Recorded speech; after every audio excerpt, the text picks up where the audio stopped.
नमस्कार दोस्तों, स्वागत है हमारे channel only study Mishra sir में। हम पढ़ रहे हैं सामान्य हिंदी। जो आर ओ के परीक्षा के लिए 6 चैप्टर है, उनमें से पहला वाक्यांश के लिए एक शब्द पढ़ रहे हैं। बहुत ही महत्वपूर्ण प्रश्न मैं लेके आया हूं। इसके 3 पार्ट ऑलरेडी अपलोड हो चुके हैं, उसको भी देख लीजिए। ये चौथा पार्ट है। 100 प्रश्नों की सीरीज है और इनमें से वाक्यांश के लिए एक शब्द, सारे सीरीज हमारे देख लेंगे। 10 के 10 प्रश्न इसी में से आएगा, एक भी बाहर नहीं जाएगा। तो शुरुआत करते हैं अपने पहले प्रश्न से। हमारा पहला प्रश्न है, उचित से कम मूल्य आंकना या लगाना, उसको बोलेंगे अवमूल्यन। दूसरा है, मनोविनोद के लिए सैर करने वाला, पर्यटक, याद रखेंगे। या इसको कहते हैं पत्र या प्रश्नादि के उत्तर की अपेक्षा करने वाला, उत्तराक्षेपी। तो आप ध्यान रखें, मनोविनोद के लिए सैर करने वाला, पर्यटक, पत्र या प्रश्नादि के उत्तर की अपेक्षा करने वाला, उत्तरापेक्षी इसको कहते हैं, याद रखेंगे। जहाँ पहुँचा न जा सके उसको अगम बोलते हैं। जहाँ पहुँचा न जा सके उसे हम अगम कहते हैं। किसी बात को करने का निश्चय संकल्प कहा जाता है। पीढ़ी दर पीढ़ी चला आने वाला, अन्वयागत, इसको हम क्या बोलेंगे? अन्वयागत कहेंगे। जिस स्त्री के पुत्र और पति न हो उसे अबीरा कहेंगे, याद रख लीजिएगा, बड़ा महत्वपूर्ण है। खाने की इच्छा बुभुक्षा कहता है। जो नियमानुकूल न हो, अनियमित। जो शीघ्र प्रसन्न हो जाए उसको आशुतोष कहेंगे। जो शीघ्र प्रसन्न हो जाए उसको आशुतोष कहेंगे।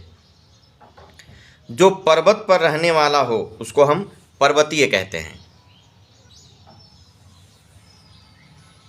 जो दोहराया न गया हो, अनावर्त, इसको एक शब्द में बोलेंगे। फेंक कर चलाया जाने वाला हथियार, उसको बोलते हैं अस्त्र। जैसे बोलते हैं ना ब्रह्म अस्त्र, फेंक कर चलाया जाने वाला हथियार उसको अस्त्र बोला जाता है। और जो हाथ में लेकर चलाया जाता है उसको हम शस्त्र कहते हैं। हाथी हाँकने का छोटा भाला, अंकुश। जिस पर किसी ने अधिकार कर लिया हो, अधिकृत कहेंगे। जो सहनशील न हो, असहिष्णु, उसको बोलेंगे। स्वयं के द्वारा लिखित जीवन चरित्र, संस्मरण, इसको कहा जाता है। दूसरों के द्वारा लिखित जीवन चरित्र जीवनी कहते हैं। अपने जीवन का स्वलिखित वृत्तांत आत्मकथा कहा जाता है। पहाड़ के तलहटी की समतल भूमि या पर्वत के नीचे की भूमि, उसको हम बोलते हैं उपत्यका। और पहाड़ के ऊपरी भूमि को बोलते हैं अधिपत्यका। अविवाहित महिला, उसको अनूढ़ा कहा जाता है। एक शब्द में अविवाहित महिला के लिए अनूढ़ा शब्द का प्रयोग किया जाता है। वह स्त्री जिसके पति ने दूसरी शादी कर ली हो उसके लिए क्या बोलेंगे? अध्यूढ़ा। वह स्त्री जिसके पति ने दूसरी शादी कर ली हो उसे हम अधूढ़ा कहेंगे। दूसरे की विवाहित स्त्री, अन्योढ़ा, याद रखिएगा। जीवन देने वाली दवा, प्राणदा, उसके लिए एक शब्द होगा प्राणदा। जो भोजन रोगी के लिए निषिद्ध है उसको अपथ्य कहते हैं, अपथ्य। जो सुना हुआ न हो उसको बोलेंगे अश्रव्य, याद रखें। जो साधा न जा सके उसके लिए असाध्य शब्द का प्रयोग किया जाता है। जो साधा न जा सके उसके लिए असाध्य शब्द का प्रयोग करते हैं। हम पढ़ रहे हैं सामान्य हिंदी आर ओ भाग 4, याद रखिएगा, बड़े महत्वपूर्ण टॉपिक है। सारे टॉपिक को अच्छे से याद करिए, इसको लिख लीजिए। जहाँ तक मैंने कहा है सारे प्रश्न आपके इसी टॉपिक से तैयार हो जाएंगे और एक भी प्रश्न इससे बाहर नहीं आएगा। आप जरूर इस पूरे वीडियो को देखिए, शानदार तरीके से इसको तैयार कर लीजिए, याद कर लीजिए। चलिए हम चलते हैं अगले प्रश्न पर, अभी बने रहिए। वह बाह्य संसार के ज्ञान से अनभिज्ञ हो, है ना, या जो बाह्य संसार के ज्ञान से अनभिज्ञ हो उसको क्या बोलेंगे? अलोकज्ञ कहेंगे।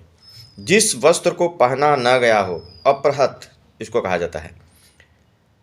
ना जोता गया खेत, ना जोता गया खेत, मतलब ऐसा खेत जो जोता हुआ ना हो, अपहृत बोलेंगे। जो बिन मांगे मिल जाए, अयाचित, उसके लिए शब्द का प्रयोग करते हैं। जो बिन मांगे मिल जाए, अयाचित। जो सभी जातियों से संबंध रखने वाला, अंतर जातीय, बहुत ही महत्वपूर्ण होगा। जो सभी जातियों से संबंध रखने वाला हो उसे हम अंतर जातीय। लाल कमल, लाल कमल को कोकनद कहा जाता है, याद रखिएगा। और सफ़ेद कमल को पुंडरीक कहते हैं। कमल की डंडी को मृणाल या कमलनाल कहा जाता है, याद रखेंगे, है ना, मृणाल या कमलनाल कहा जाता है। तालाब में खिला हुआ कमल, तालाब में जो कमल खिलता है उसके लिए सरसिज या सरोद शब्द का प्रयोग करते हैं। रात में खिलने वाला श्वेत कमल, कुमुद कहेंगे उसको। जो रात में खिलने वाला श्वेत कमल होता है उसे हम कुमुद कहते हैं। संपूर्ण जीवन से संबंधित सर्गबद्ध काव्य, उसको बोला जाता है महाकाव्य। अगला प्रश्न देखें। जीवन के एक अंश से संबंधित काव्य, उसको हम खंड काव्य बोलेंगे। जीवन के एक अंश से संबंधित काव्य खंड काव्य। जिसकी उपासना की जाती है उसे उपास्य कहते हैं। जो उपासना करता है उसे उपासक कहते हैं। जिसकी उपासना की जाती है उसे उपास्य, और जो उपासना करता है उसे उपासक कहते हैं। सभी जातियों से संबंध रखने वाला, सभी जातियों से संबंध रखने वाला उसको अंतर जातीय कहेंगे। जिसकी सबसे पहले गणना की जाए अग्रगण कहते हैं। विदेश से माल या वस्तु मंगाना उसको हम आयात कहते हैं, याद रखिएगा, उसको हम क्या बोलते हैं, आयात कहते हैं। अपनी प्रशंसा स्वयं करने वाला, अपनी प्रशंसा स्वयं करने वाला उसको क्या बदलेंगे, आत्मश्लाघी कहेंगे, उसको हम आत्मश्लाघी। अपनी प्रशंसा स्वयं करने वाला के लिए आत्मश्लाघी। जो वध करने योग्य न हो अवध्य कहेंगे। कम खाने वाला अल्पाहारी उसको कहते हैं, जो कम खाता है।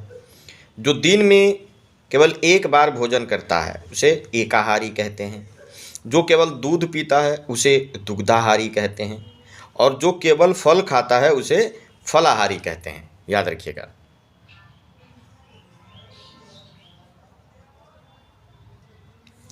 जो केवल मांस खाने वाला उसे मांसाहारी कहते हैं।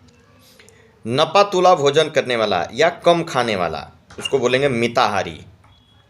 केवल साग सब्जियां खाने वाला उसके लिए बोलेंगे एक शब्द है शाकाहारी, याद रखिएगा। जो सब कुछ खाता हो उसे सर्वाहारी या सर्वभक्षी कहते हैं। जो शाकाहारी और मांसाहारी दोनों हो उसको भी सर्वाहारी ही कहेंगे। जो सब कुछ खाता हो या जो शाकाहारी मांसाहारी दोनों हो उन दोनों के लिए सर्वाहारी शब्द का प्रयोग करते हैं।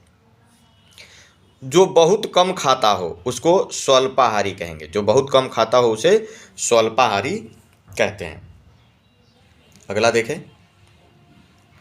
ऊपर की ओर जाने वाला उसको ऊर्ध्वगामी कहेंगे। ऊपर की ओर जाने वाला के लिए क्या बोलेंगे, ऊर्ध्वगामी, ऊर्ध्वगामी कहेंगे, ऊपर की ओर जाने वाला। नदी के निकलने का स्थान, जहाँ से नदी वगैरह निकलती है वहाँ से उसको उद्गम बोला जाता है।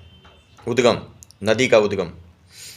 किसी वस्तु के निर्माण में सहायक साधन उसको उपकरण कहेंगे। किसी वस्तु को बनाने के लिए जिन जिन साधनों का उपयोग करते हैं उसे हम उपकरण कहते हैं। जिसने अपना ऋण चुका दिया हो उसे उऋण बोलेंगे। जिसने अपना ऋण चुका दिया हो उसे उऋण बोलते हैं।